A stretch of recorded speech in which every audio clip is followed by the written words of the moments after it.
Question হচ্ছে the source of energy in passive remote sensing, what is computer virus.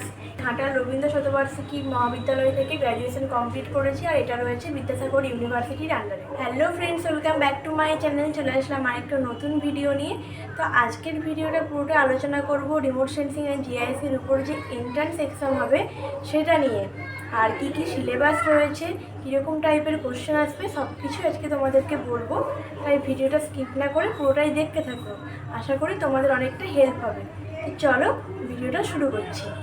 ভিডিওটা করতে অনেকটাই late হয়ে গেল, আর তোমাদের কদিন পরই এন্ট্রান্স এক্সাম রয়েছে, হাতে মাত্র 6-7 দিন টাইম রয়েছে। আমরা অনেক চেষ্টা করেছিলাম ভিডিওটা একটু তাড়াতাড়ি করার, কিন্তু সময়ের অভাবের জন্য করতে পারিনি। তাই যত তাড়াতাড়ি সম্ভব তোমাদেরকে ভিডিও দেওয়ার চেষ্টা করেছি। বুঝতেই পারছো, অফিস থেকে এসে আর এনার্জি থাকে না ভিডিও করার মতো, সেই কারণে ভিডিওটা দিতে একটু লেট হয়ে গেল।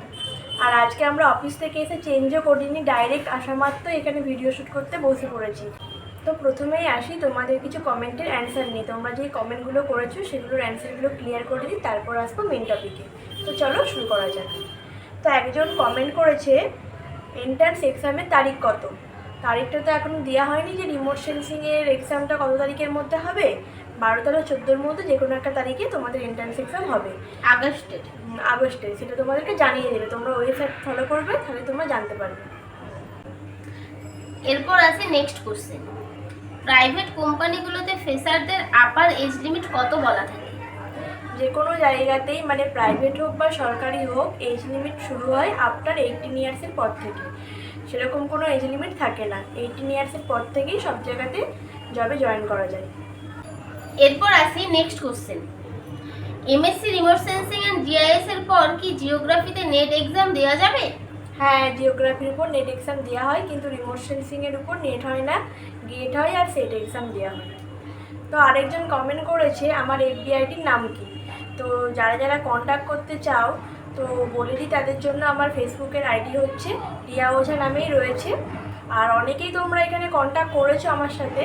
তো যারা যারা লিঙ্কটা পাচ্ছ না, আমি এখানে লিঙ্ক দিয়ে দেবো ভিডিওর নিচে, তো তোমরা দেখে নেবে। অনেকেই জানতে চেয়েছো যে আমি কোন জায়গা থেকে, মানে কোন কলেজ থেকে গ্র্যাজুয়েশন কমপ্লিট করেছি। আমি ঘাটাল রবীন্দ্র শতবার্ষিকী মহাবিদ্যালয় থেকে গ্র্যাজুয়েশন কমপ্লিট করেছি, আর এটা রয়েছে বিদ্যাসাগর ইউনিভার্সিটির আন্ডারে। আমাদের অনেকের মনে এই কোশ্চেনটা আছে যে এই কোর্সটা করলে কি স্কলারশিপ পাওয়া যায়? হ্যাঁ, স্কলারশিপ পাওয়া যায়।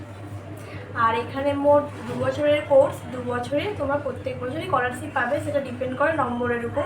তোমরা ভর্তি হওয়ার পরই জানতে পারবে যে কখন স্কলারশিপ বেরোবে বা কত পার্সেন্টেজ নাম্বার লাগবে স্কলারশিপটা পেতে।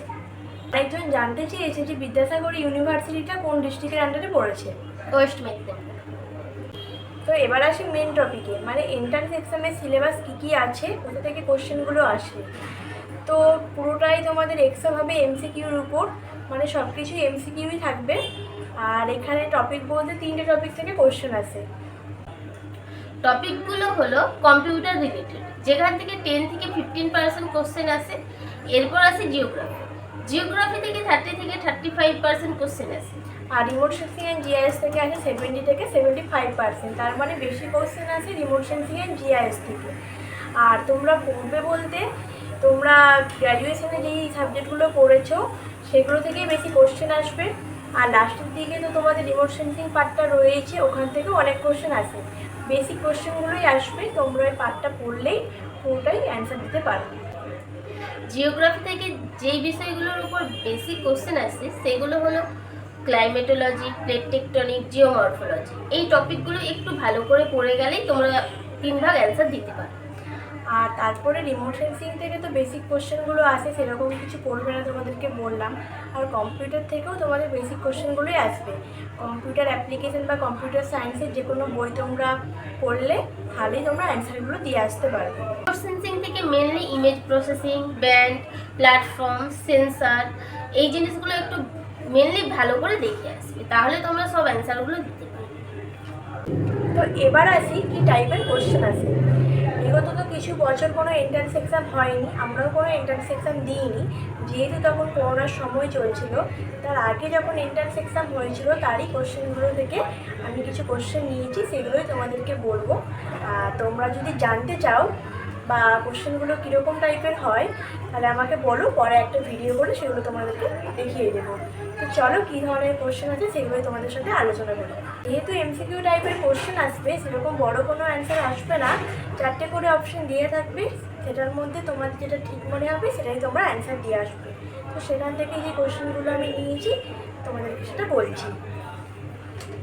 What is the source of energy in passive remote sensing?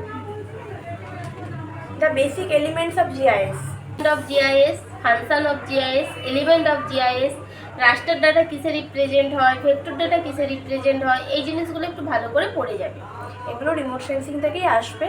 Next question হচ্ছে the source of energy in passive remote sensing, what is computer virus, এই রিলেটেড কিছু কোশ্চেন আসবে।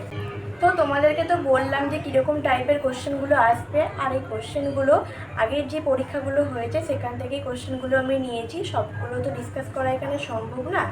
যদি তোমরা কোশ্চেন পেপারগুলো দেখতে চাও, মানে কীরকম টাইপের কোশ্চেন আসে, তো আগে যে ইয়ারগুলো এক্সাম হয়েছিল সেই ইয়ারের কোশ্চেন পেপার কিছু আছে আমার কাছে, তো তোমাদেরকে নেক্সট একটা ভিডিওর মাধ্যমে বলে দেবো।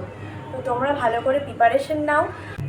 আর তোমাদের সুবিধার্থে কয়েকটা বইয়ের নাম বলছি, এই বইগুলো কিনে তোমরা পড়তে শুরু করো।